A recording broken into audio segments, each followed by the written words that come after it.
finish before. Perfect. All right. Jeremy, you hear me all right?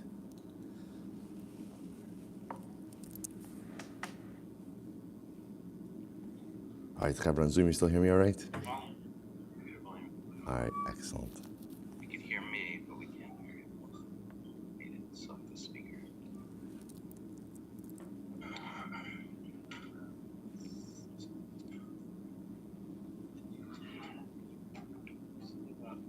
Sound button.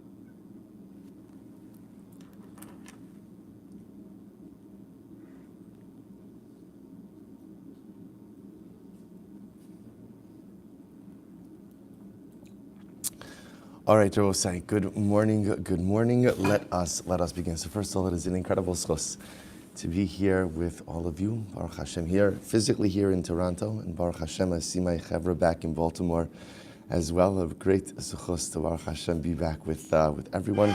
It's three worlds here. We're here physically in Toronto, chevra in the base medrash in Baltimore. Then there's Zoom. And I still have to focus on Yevamos. So, all right, so Meretz Hashem, a lot to do today. So today's daf is daf Zayin. And in Meretz Hashem, we are picking up on Vav Amud Beis 6b, and we're picking up in Meretz Hashem 3 lines up from the bottom, Amud of Siyim Bar Ashi. So just to give a little bit of context, remember again on daf Gimel Amud Beis, the Gemara said that the entire essence of this sugya, already beginning from the Mishnah, which outlined a very simple concept, which is that although there is a mitzvah of yibum, but if the sister-in-law is an erva to the surviving brother, so yibum cannot be performed. And not only that, but if the sister-in-law is an erva, she not only doesn't do yibum, but she precludes her tzara, her co-wife, and the tsaras tzara, the co-wife of the co-wife, from doing yibum. And the Gemara explained that ultimately all of this is learned out from achos ishto, one's wife's sister. Again, I'm not going to go through the whole Gemara now, but essentially what it comes down to is as follows. We know that a person is not permitted to marry his wife's sister, okay? There is an extra word in that pasuk of aleha.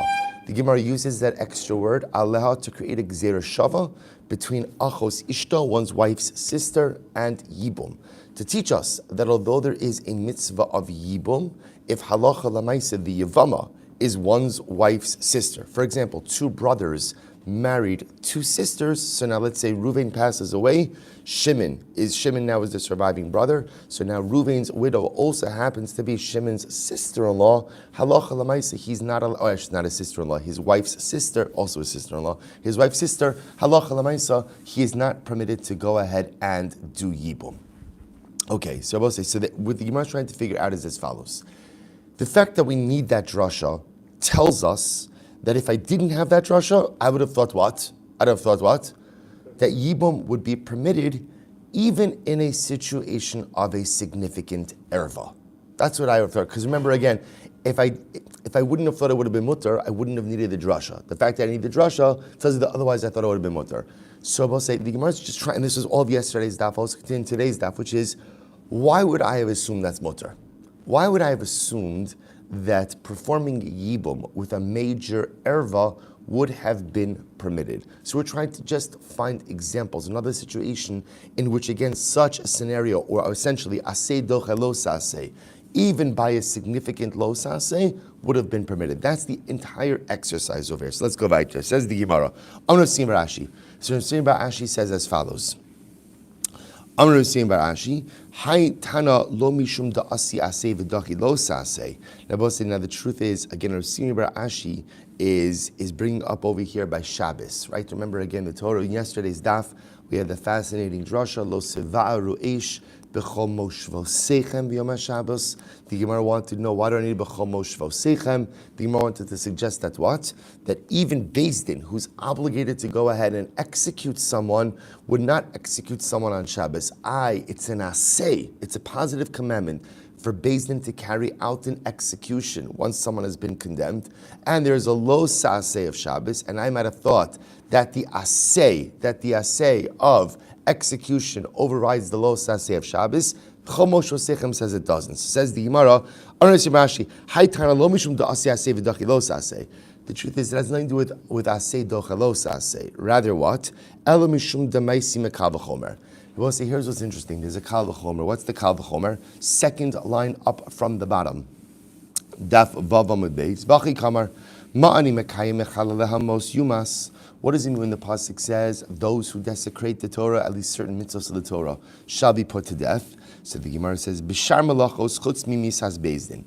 Then I will say, here's what's interesting. That tells me generally, I'm not allowed to violate Shabbos. In a general sense, I'm not permitted to violate Shabbos. But halacha l'maisa, perhaps, when Bezdin has an obligation to carry out the death penalty, perhaps that can be done on Shabbos. Bishar malachos chutz mimis has bezdin. Aval misas bezdin, Dachya Shabbos Mikava Chomer.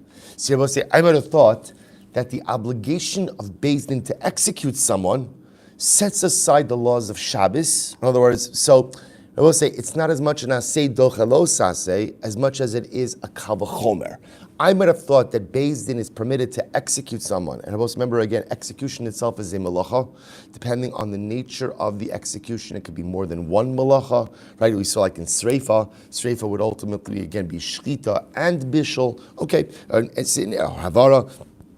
So the idea over here is, I would have thought, without b'chomosho seichem, that execution should be docha Shabbos from a kal v'chomer. What's the kal v'chomer? Zayin Amud Aleph, 7a, first line.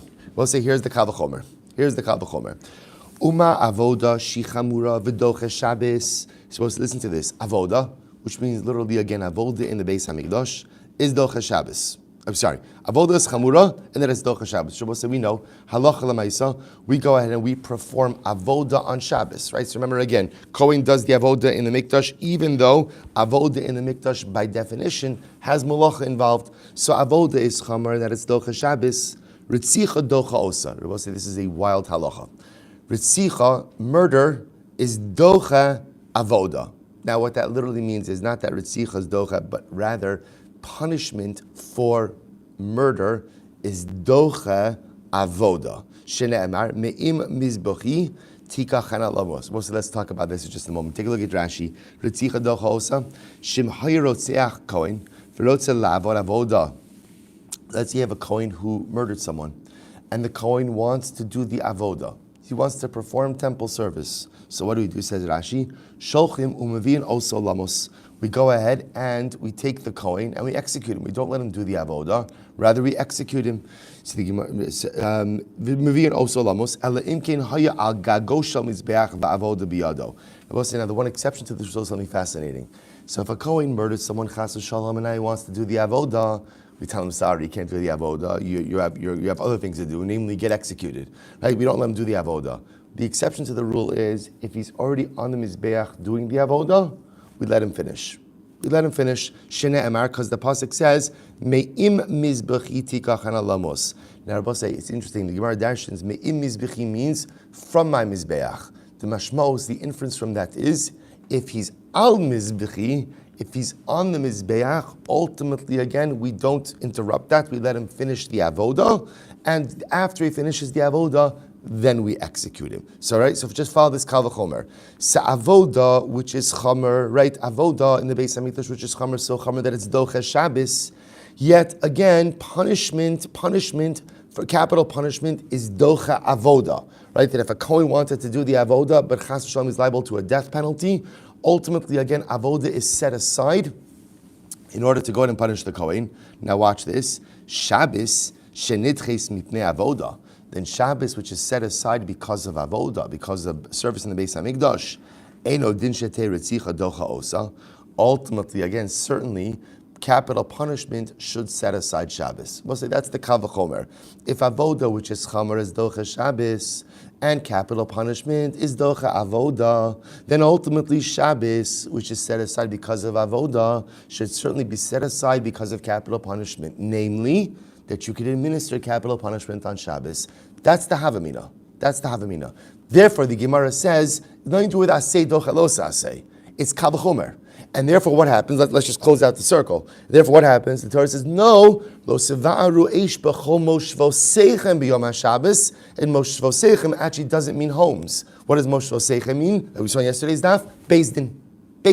So therefore, the pasuk teaches me that although it's a great kal v'chomer, halacha l'maisa, we don't administer capital punishment on Shabbos. Incredible.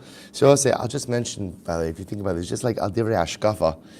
I was very, I had the great schos to repair the daf in Mel's home last night. I think it was the Ram Siyata Dishmaya that I was thinking about this. What a strange halacha.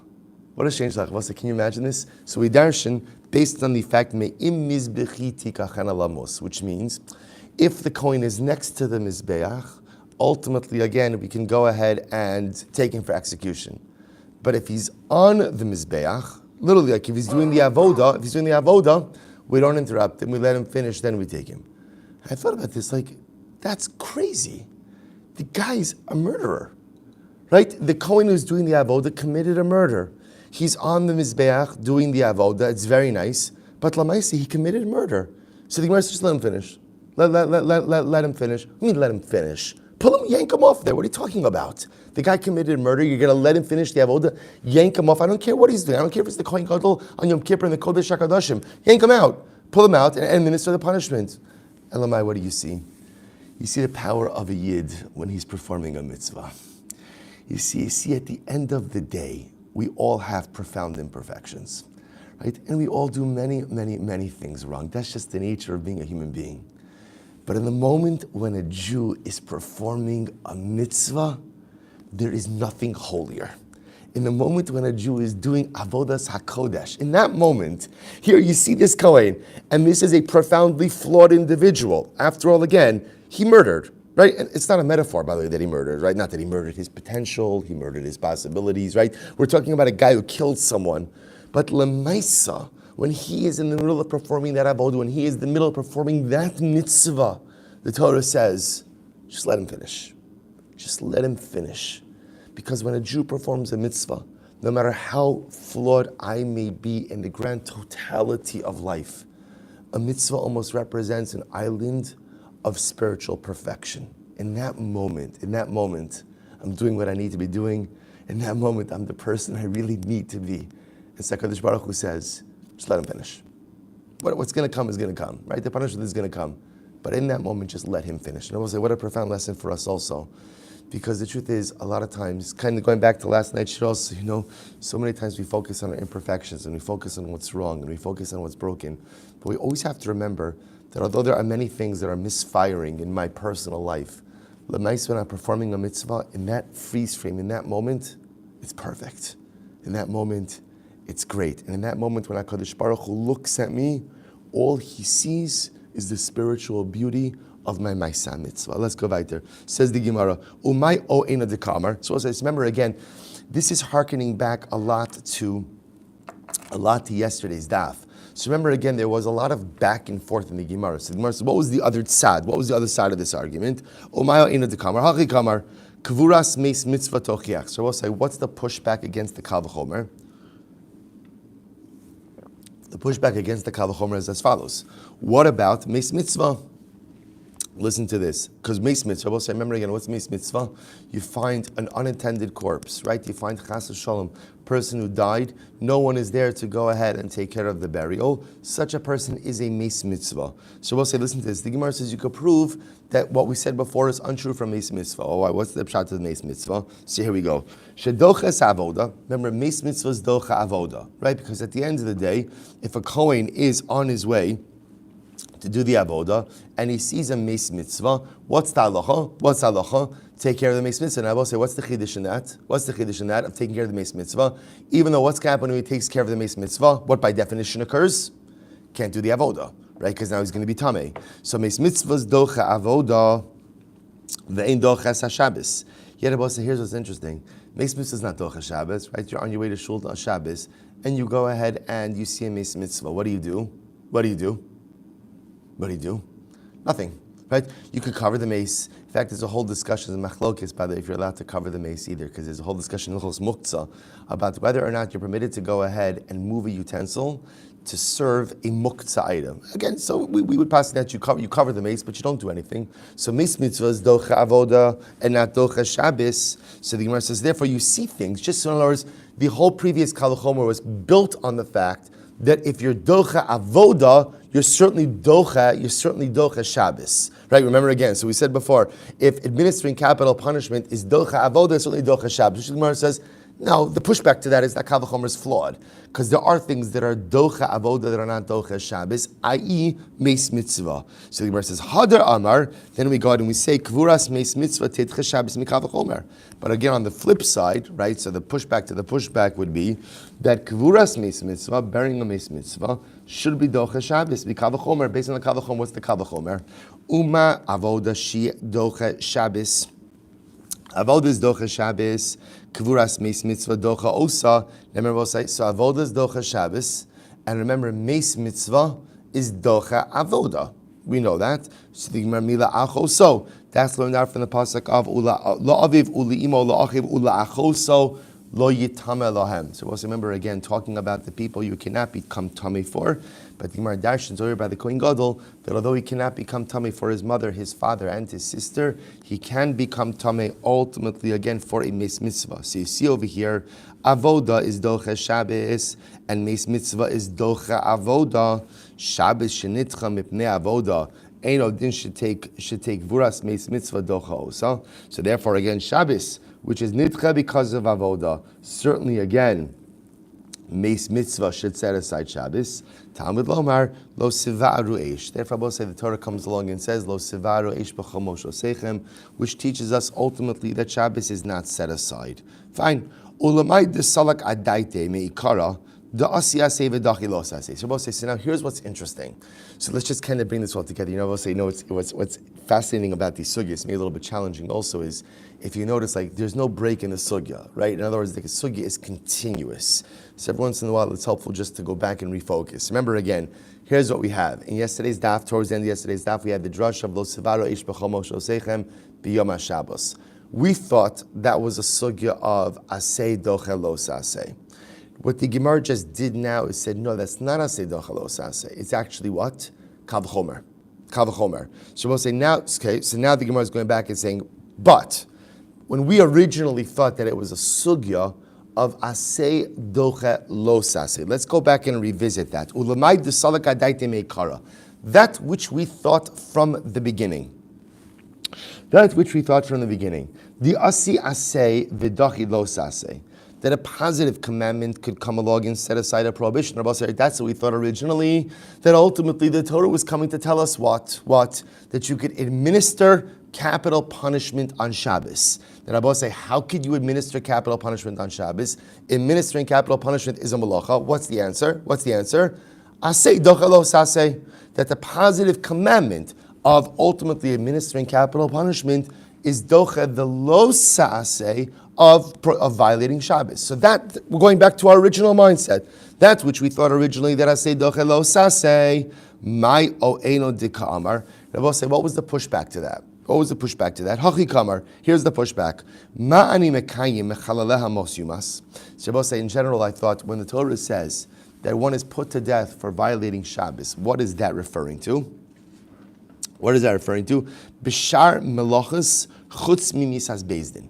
That's referring to other malachas. In other words, we'll say all other malachas, but it's not referring to when Bezdin has to execute someone. Chutz mimisas bezdin. Aval misas bezdin dochi Shabbos. But I would have thought that the ability for Bezdin to execute someone is permitted, right? And that should be docha Shabbos. Why? The asiyaseh v'dachi lo saseh. Because we'll say halacha l'maaseh. It's very simple. I would assume that the aseh is docha the lo saseh. The aseh of executing someone is docha the lo saseh of Shabbos. So the Gemara says hadar amar, but then the pushback to that was Emar da'aminan da'asiyaseh v'dachi lo saseh greda. See, Rabbi say this goes back to the original sugya. I would have thought, see, Rabbi say everyone is okay. Pretty much everyone is okay with the concept of asay docha lo saseh when it's what we'll call an ordinary lo saseh. Right? So I'll say, what's a good example of an ordinary lo saseh? Good example, best example. Right? The example the Gemara started with. Right? What was the example the Gemara started with? Tzitzis and shatnez. That's a nice, calm asay docha lo saseh. Right? We have an asay, positive commandment, a lo saseh, which is essentially a lav. It's a prohibition, right? What happens if you go out and you wear shatnez? Right? You get malchus, not minimizing it, chas v'shalom, but l'maaseh it's a lav. So the Gemara says, I would have thought that when they say asay docha lo saseh, that's with the lo saseh greda. Right? Literally, again, just a regular lo saseh. But lo saseh sheyesh bo kares Mishamis leididachi.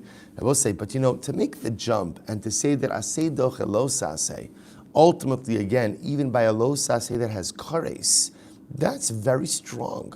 That's very strong. To which the Gemara says, Mishamis leididachi, hadar amar atu asay doches lo saseh. So we'll say, so then the pushback, again, we'll say what we're doing now is, we're just going through all the different layers of the argument. So Hadar Amar, the pushback to that was Atu asay doche es lo saseh lav lo saseh chamer minei v'kaasi asay v'dachile. So we'll say, so let's think about this just a moment. So we'll say the whole notion of an asay doche lo saseh. We'll say which is stronger, an asay or a lo saseh? Which is stronger? Which is stronger? A lo saseh. Right? Remember again. If a person doesn't perform an assay, what's the repercussions of not performing an assay? None. You lose. In other words, a simple example, right? I don't take lulav and esrog. I don't take lulav and esrog. So what's the net effect? I've lost a mitzvah, which again is incredibly profound, but we'll call it on a punitive level. On a punitive level, it's minor, right? Or I should say, it's nothing. On a punitive level, right? So listen to this. So it's just so fascinating. So the Gemara wants to say like this: even if I subscribe to asay doche lo saseh, I would say that only applies in what we call a low-level lo saseh, like a lav. But the ability of an asay to be doche lo saseh that has like a chi of Mesorah, impossible. Why not? Take a look at the whole notion of the whole concept of asay doche lo saseh means a positive commandment, which again has no punitive repercussions. The notion that an asay can be doche lo saseh, this is fascinating. By definition, every single lo saseh is what? More chomer than the asay. Right? That's just by definition. And yet you're telling me that an asay could trump it. Right? So therefore, again, the Gemara says, Mali chumra zuta, mali chumra rabba. Once you accept that framework, then halacha lemaisa, who cares if the asay is a lav or if it's a kares? In other words, we'll say it's so fascinating. If the concept works, the concept works. And if there's the ability of any asay to be docha lo saseh, then by definition, what does it matter if the lo saseh is a lav or the lo saseh is misa, the lo saseh is kares?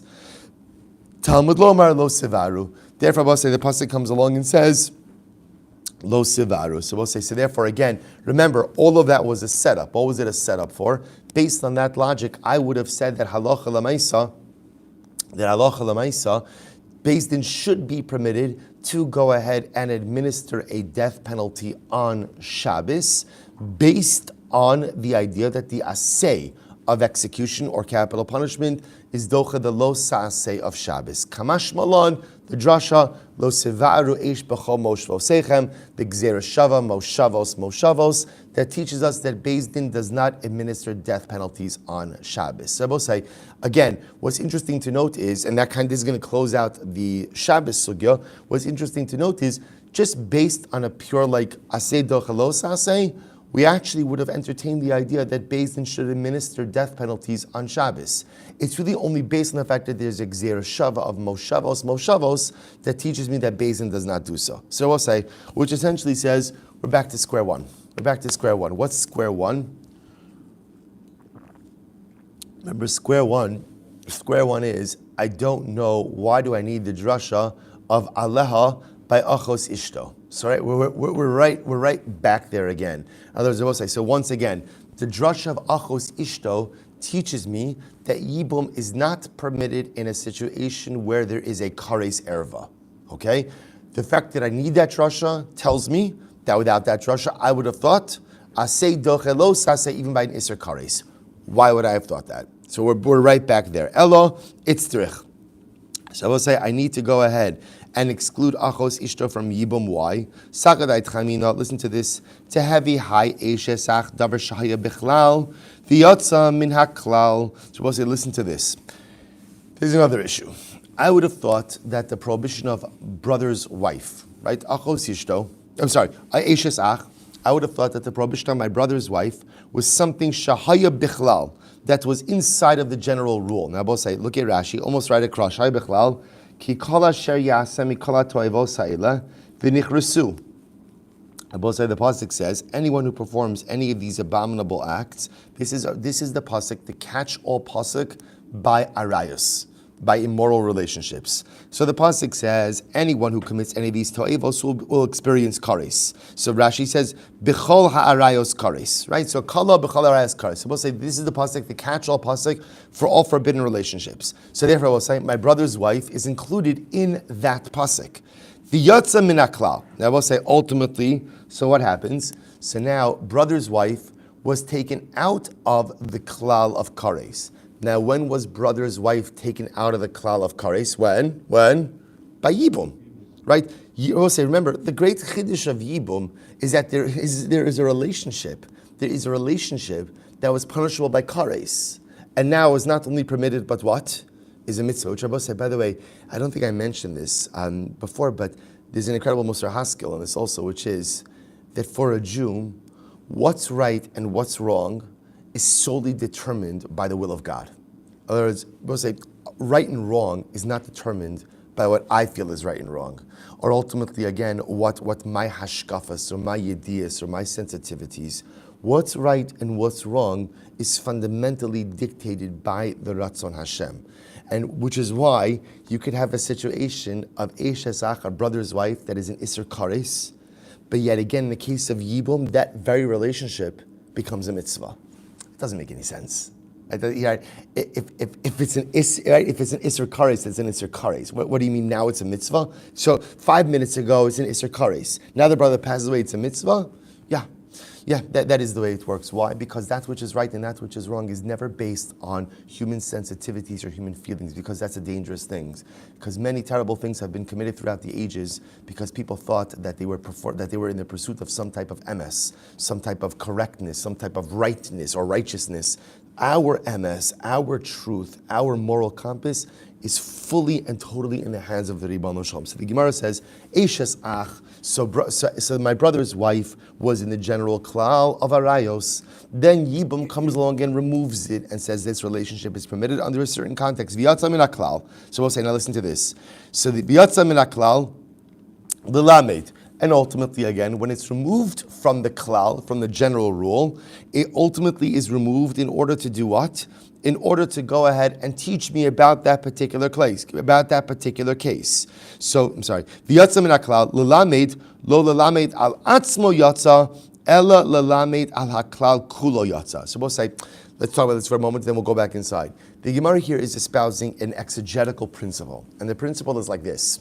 When you have something that was included in a general rule, and then it was extracted from the general rule, the exegetical principle is, whatever applies to that extracted item, you can now apply back to the rule. That's the concept. Davar shahaya bichlal, so that was in the klal, the yatsa min haklal was pulled out from the klal. Lo l'lamed al atzmo yatsa, it wasn't just pulled out to learn about it, rather you pull it out in order to take that and then apply it to the general rule. The Gemara says this sign because we learned. Here it is. Davar shahaya bichlal, v'yatza min haklal, something that was included in the general rule and then extracted from the rule, wasn't only extracted to learn about the extracted item, but rather the extracted item is meant to what? Shed light on everything else inside of the klal. So Ketzad, the Gemara gives an example of this. Ketzad, v'nefesh asher tochal basar mizevach hashlamim v'tumasu alav. So we'll say the Gemara quotes, the pasuk is as follows: "V'nefesh asher tochal basar mizevach hashlamim asher la'Hashem v'tum asu alav." A person who eats shlamim. Gemara is talking about over here shlamim, a person who goes in and eats shlamim, and he's in a state of ritual impurity. So what's the halacha? The halacha is v'nichrasa nefesh shahid. Unfortunately, again, kares. Person intentionally eats sacrificial items in a state of ritual impurity, ultimately kares. So Gemara says, "V'halo shlamim bichlal kachim hayu." Now, both say, here's what's interesting. Shlamim is included in the general statement of kachim. So why do you have to single out shlamim? Why do you single out shlamim?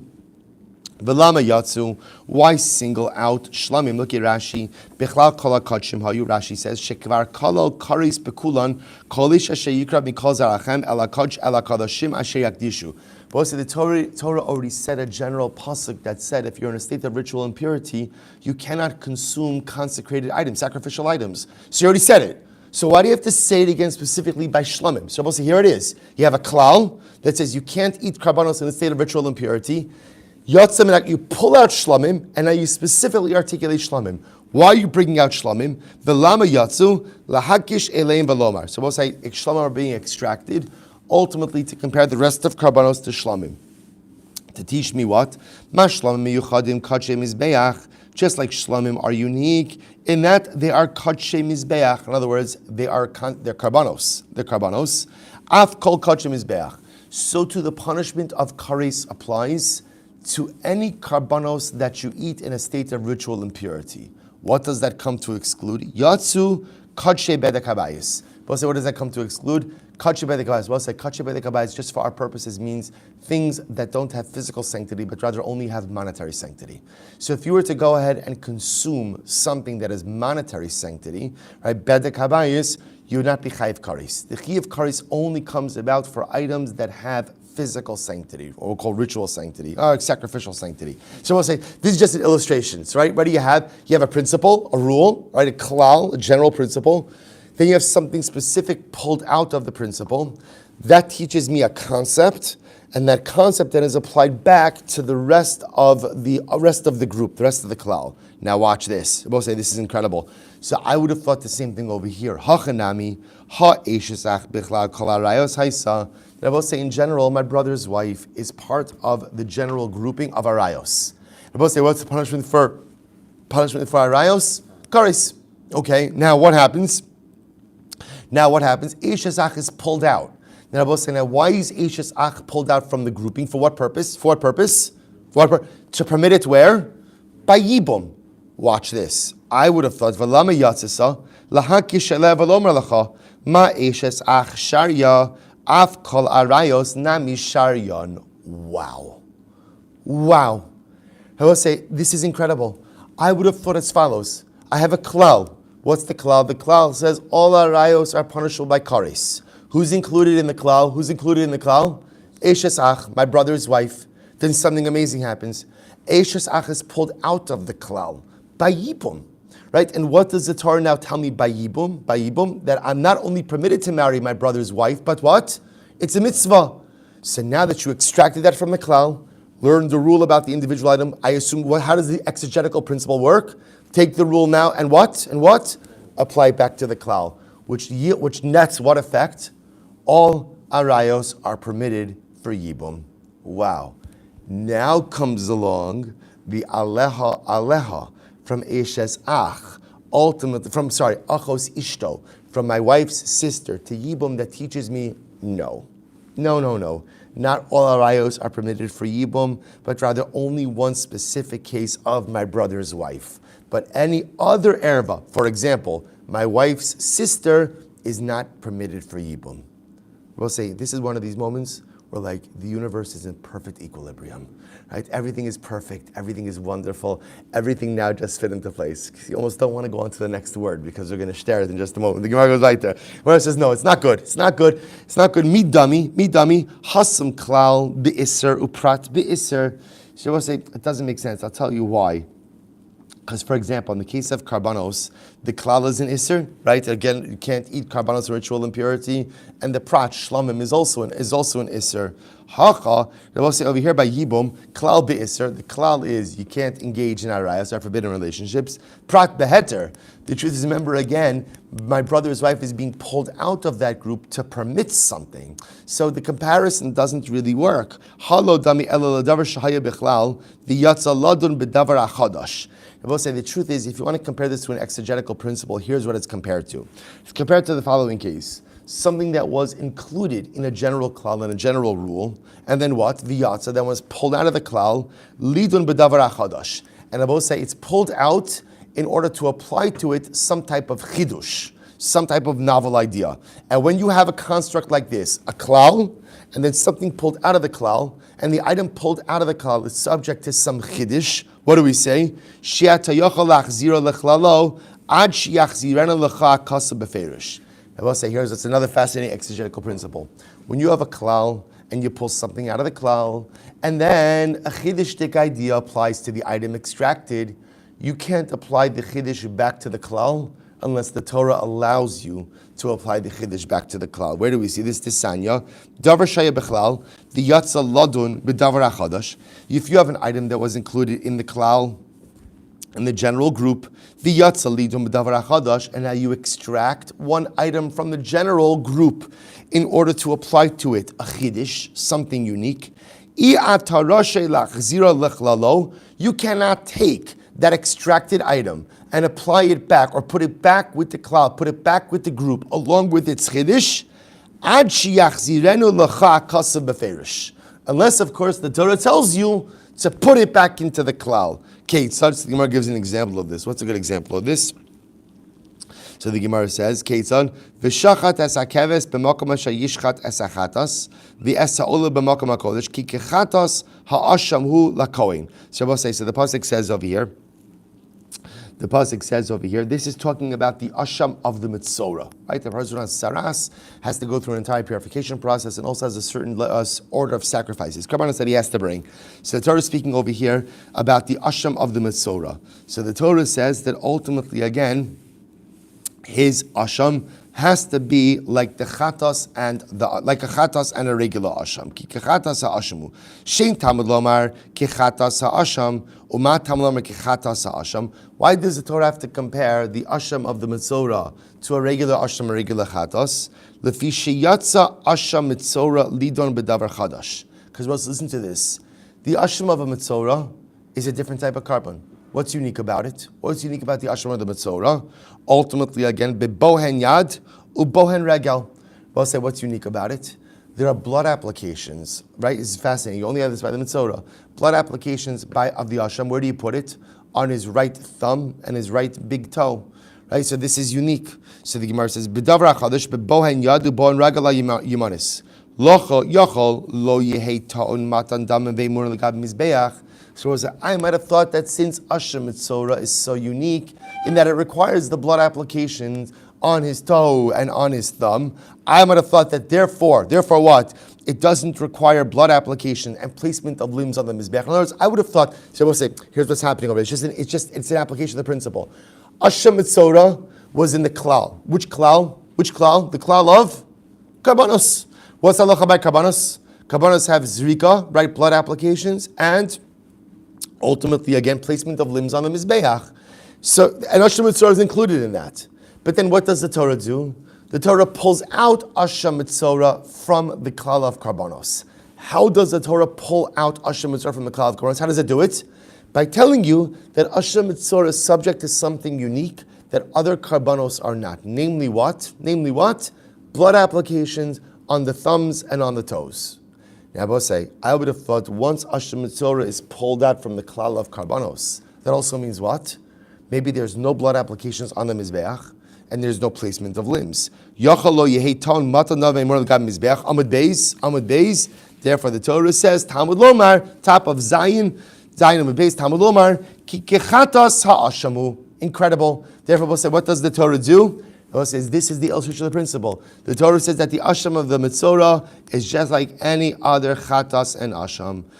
Or I should say, it's just like a chatas. Ki chatas ha'ashamu. The asham is going to be like the chatas. Namely what? Ma chatas tu'una matan damim. Just like a regular chatas requires blood applications. Ve'emurim legabi mizbeach. And you put the limbs on the mizbeach. Af asham ta'un matan damim ve'emurim legabi mizbeach. So too the asham requires blood applications and the placement of limbs on the Mizbeach. And Abba say, now listen to this. Abba say, I just want to point out this is very exciting because what just happened over here, this is an illustration of another exegetical principle, which is when you have a klal, right? A klal, a rule, or really a grouping, and something is extracted from the grouping, okay? And now again, there is a chiddush in that extracted item. So ultimately, again, the only way to put that item back in the group is how?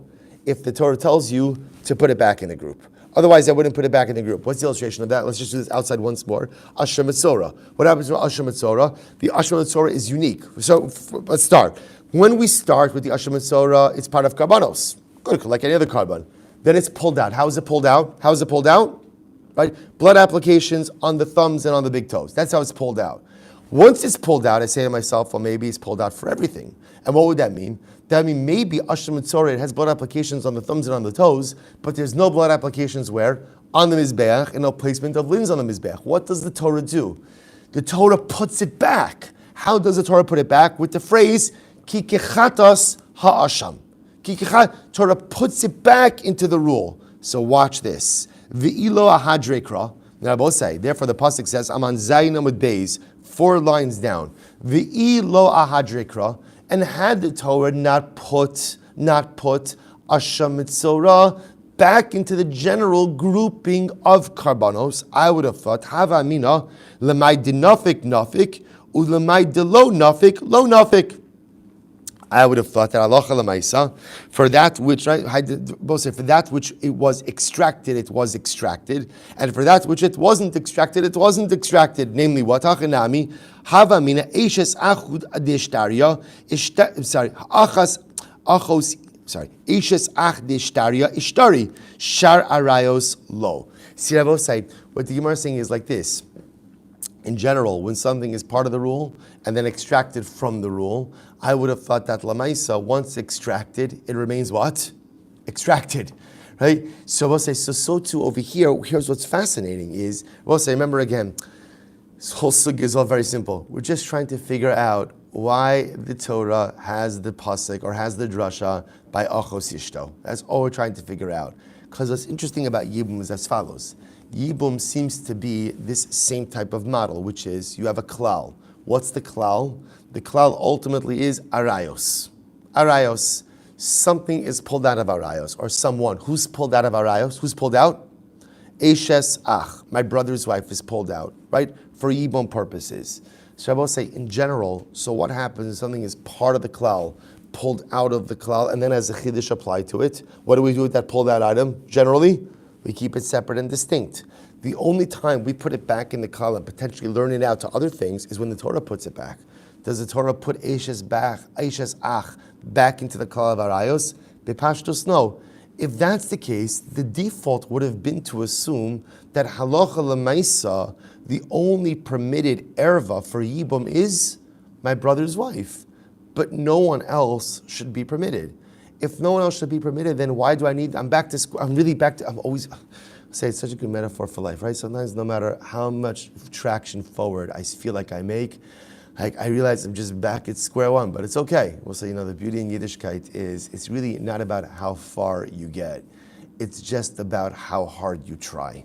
And that's the most important thing, because sometimes when I'm back to square one, I feel like all of my efforts have been an exercise in futility, and chas v'shalom, I don't get schar for the amount of, for the length of the journey, right, or for the amount of area I traverse. I get schar for the amount of effort I put in. So I'm back at square one, but I feel great. So we'll say, okay, so I'll say, but we are kind of back to square one. So now listen to this. But you have to admit, the journey is fascinating. I'll say also, Gemara like this, where we're learning about so many different exegetical principles, it's just fascinating to see. So I'll say, now I'm going to take you on a wild journey to an incredible case. So I'll say, rather again, I would have thought as follows. I will say, the Gemara is not telling me, I'm going to tell you why I need the limud, ultimately again, from achos ishto. Because I would have thought as follows. Tisi b'mematzinu me'eshes ach. I would learn from a mematzinu. What's a mematzinu? Ma eshes ach miyavma ach achos ishto tisyabeim. So we'll say, what's a mematzinu? Mematzinu almost means like a common denominator. I would have said like this, what's a common denominator? We'll say, Eshes Ach is an erva. And yet what? You're allowed to do what? Yibum. So what does that teach me? What's the rule? What's the rule that the Torah is making? An erva is permitted in Yibum.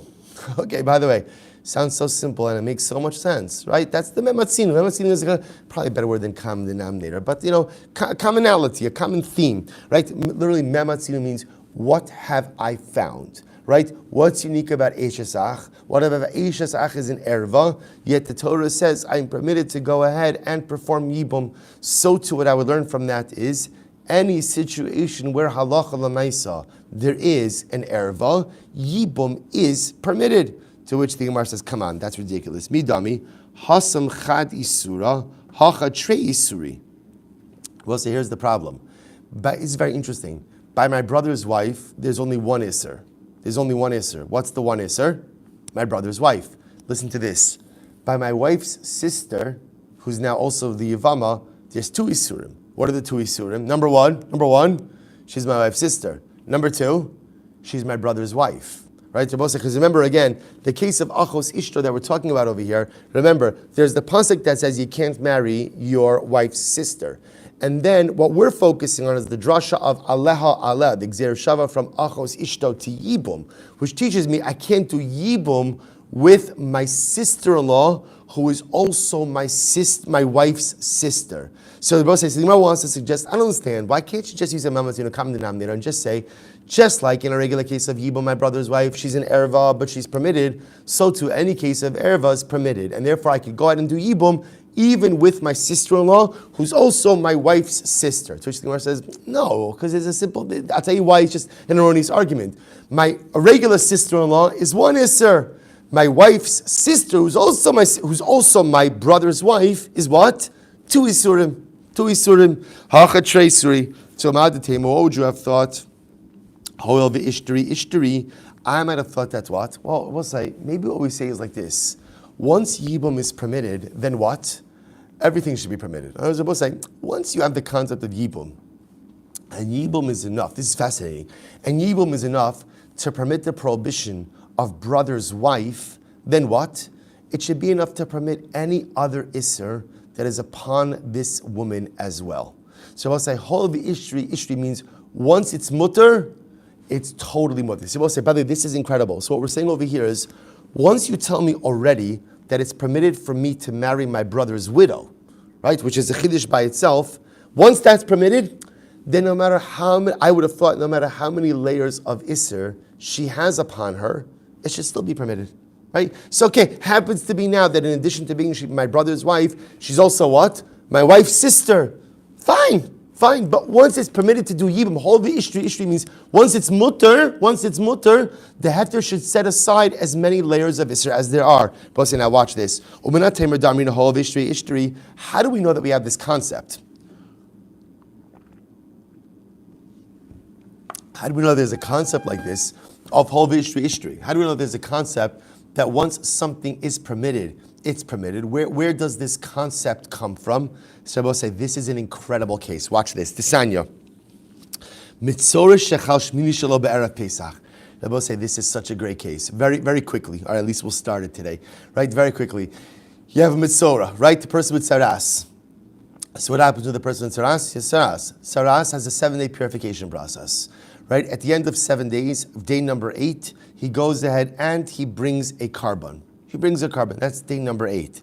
So Rabbi say, so remember, so you have your Mesorah now, Shechal Shmini Shel Be'erev Pesach. So his 8th day of purification. Now, by the way, also another piece to this is, a Mesorah, when he is Tameh, is sent out of all 3 camps, right? Machane Shechina, Machane Levia, Machane Yisrael. Which means a Mesorah who is Tameh is even pushed outside of Yerushalayim. After his 7 days of purification, he's permitted to come back in, even into he's permitted to come back into the camp, right? Even before he's brought his karbanos. So on day number 8, he brings his karbanos. Now watch this. Mesorah shechal shmini shel be'erev Pesach. If you have a Mesorah whose 8th day fell out on Erev Pesach, okay, so now good news. What's the good news? He'll bring his carbon Erev Pesach on the 8th day, or he'll bring his carbon on his 8th day Erev Pesach, and then he'll be able to bring his carbon Pesach, and he'll be ready to take carbon Pesach with Klal Yisrael. V'ra'a kari bo bayom. Now we'll say, now watch this. And then he has a seminal emission. Now we'll say, what's the halachah of the seminal emission? So remember again, you go to the mikvah, but remember your tummy until when? Until that night. So we'll say, here's the problem. A Baal Kari is not permitted to come into the mikdash. The problem is, we're going to see, the Mesorah for his purification has to come up to Shar Nikanor, has to come into that gate from the courtyard into the Kodesh. So how could he come from the court? So on one hand, he has to come to Shar Nikanor in order to be able to achieve his purification, but now he's a Baal Keri. Watch this. Amru Chachamim, Afapi Shein Tvul Yom Achar Nichnas. Even though normally a Tvul Yom, a person went to the mikvah by day but has to wait until nightfall, which is a Baal Keri, to become tar. Even though normally a Tvul Yom cannot enter into the mikdash, Ze Nichnas. Ultimately, again, this Mesorah is permitted to enter. Why? Mutav Shiyavo Aseh Sheyesh Bo Kares, the Yitcha Aseh She'ein Bo Kares. Ultimately, again, we'll say why. We'll just finish quickly. Why? Because halacha lemaisa, let an asay that has kares, that's a reference to Karban Pesach, right? Let an asay that has kares come and set aside an asay that doesn't have kares. So we'll say the asay that has kares is failing to do Pesach. The asay that doesn't have kares is ultimately, again, the idea that a Baal Keri or Tvul Yom should not come into the mikdash. Va'amar Rabbi Yochanan, Dvar Torah, afilu asay lespe. The truth is, Rabbi say, for a Baal Keri, a Tvul Yom, not to come into the mikdash is not even an asay. Shene Emar, Vayamod Yoshafat Bekal Yehuda Lefnei Chatzar Chadasha. Right, Yoshafat stood before the Kal Yehuda and the new Chatzar. My Chatzar Chadasha, Amar Rabbi Yochanan, Shechidshu Badvarim. It was the Chatzar in which they went and they introduced novel ideas, namely what? Va'amru Tvulom Lo Yikanis LeMachane Leviyah. That a Tvul Yom should not enter into Machane Leviyah. But say Machane Leviyah would include the Chatzar and the steps up to Shar Nikanor. Va'amra Ula Matam Hoil v'huter l'tzaraso, huter l'kerio. They will say ultimately again, and what's the reason? Again, essentially what we say for the Mesorah is like this. Once the Mesorah, see Rabbi say, it's a chiddush that a Mesorah who has not yet offered up his karbanos to begin with is permitted to do what? Walk up, this says Rabbi, remember again, if you're entering into the Beis HaMikdash, which we should be zocheh to do b'hei Rabbi Yameinu, if you enter into the, what we call the Ezras Nashim, or the Chatzar, if you keep walking straight, you walk up a series of 12 steps, takes you to a big golden door. That first gate, that's Shar Nikanor. That's where the Mesorah stands for the blood applications for his thumbs and his big toes. Rabbi said, truth is, the Mesorah shouldn't really be able to come into Shar Nikanor because he's Mechusar Kippurim. He starts to bring his karbanos. So yet, there's an incredible chiddush. He's permitted to come because he has to come there for his blood application. So essentially, what do we say? If the Mesorah becomes a Baal Keri on day number 8, which also happens to be Erev Pesach, we let him go ahead and what? We let him go ahead and come to Shar Nikanor for the blood applications. How could we do that? Hoil v'ishtaria, ishtaria. Because once it's permitted for him to come for his blood applications, we permit him to come even though what? He's a Tvul Yom. Even though technically speaking he's a Baal Keri, went to the mikvah, but still needs Harav Shemesh. This is an illustration of the principle. Once something has been permitted, it's what? Permitted in totality. Just to wrap this up, therefore what the Gemara wants to suggest is why don't we apply the same concept by Yibum? And why don't we just say by Yibum, here's how it works. Once you're permitting a forbidden relationship, then what? Permit everything. Permit everything. In other words, you were already matir in our eyes. You were matir in ereva. You took a relationship that was prohibited and you made it permitted. Once you did that, then any erva ultimately should be permitted for yibum purposes. Rabbi say, I'm going to leave you on this cliffhanger, and the Meretz Hashem will continue tomorrow. Shkoach. Chevra back in Baltimore. Wonderful to see all of you. And shkoach to everyone. Again, Chevra on Zoom. Mamash, a lot of Jews learning Torah together. Grace to learn together. Have a great day, everyone. Yeah, I forgot to.